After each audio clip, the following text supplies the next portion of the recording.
પાલકની ભાજી તો બનાવતા જ નહીં.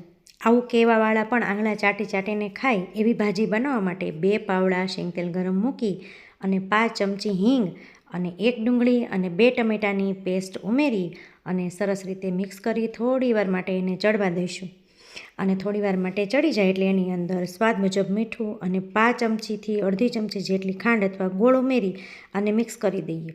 થોડી વાર ઉકળે એટલે 1 મુઠ્ઠી જેટલું લીલું લસણ ઝીણું ઝીણું ચોપ કરીને ઉમેરી દઈએ.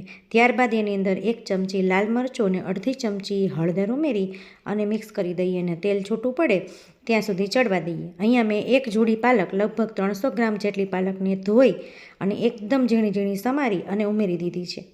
અને પાલકની ભાજીના પાન એકદમ સોફ્ટ થઈ જાય ને આ રીતે તેલ છૂટું પડે એટલે 1 ચમચી ચણાનો લોટ ઉમેરી અને સરસ રીતે મિક્સ કરી 2 મિનિટ માટે ધીમા ગેસે આ રીતે હલાવતા એને ચોળવી લેવાનું છે, જેથી ચણાનો લોટ છે એ તળિયે બેસી ન જાય.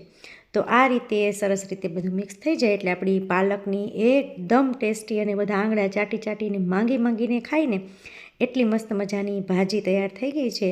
તો આ રીતે તમે પણ એકવાર ચોક્કસથી ટ્રાય કરજો.